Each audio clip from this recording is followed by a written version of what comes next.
નમસ્કાર મિત્રો, આપનું સ્વાગત છે મારી ચેનલ ટેસ્ટી કિચન મેજિક પર। આજે આપણે બનાવવાના છે કે ઢોકળીનું શાક।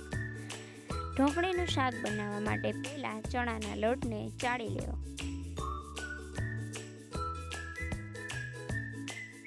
ચાળીને તેને એક બાઉલમાં લેવો। તેની માટે આપણે પહેલાં આદુ, મરચાં અને લસણની પેસ્ટ બનાવી છે।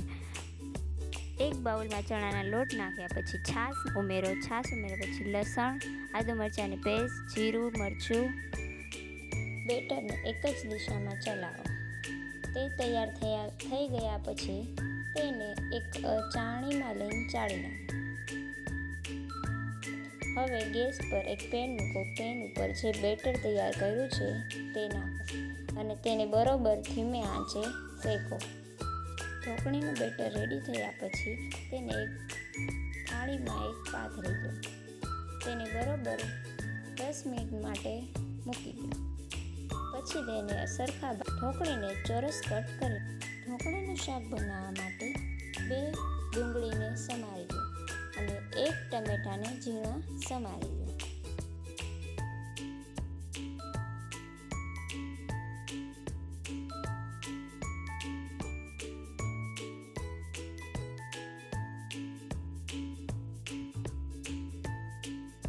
હવે ગેસ પર એક પેન મૂકો। તેમાં થોડું તેલ ઉમેરો।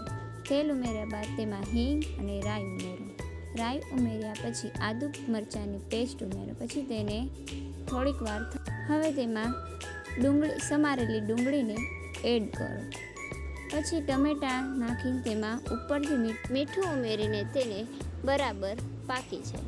ડુંગળી ટમેટાની ગ્રેવી થઈ ગયા પછી તેમાં મીઠું, હળદર, ધાણા જીરું, ગરમ મસાલો એમાં પાણી નાખી થોડી વાર ઉકળવા દો। ઉકળી જાય પછી તેમાં ઉમેરી દો અને પછી થોડી વાર માટે તેને થવા દો। ઢોકળીનું શાક થયા પછી તેને ગરમ ગરમ સર્વ કરો રોટલી સાથે। જો તમને આ રેસીપી ગમી હોય તો વિડીયોને લાઇક કરો, ચેનલને સબસ્ક્રાઈબ કરવાનું ભૂલશો નહીં। થેન્ક યુ, આભાર।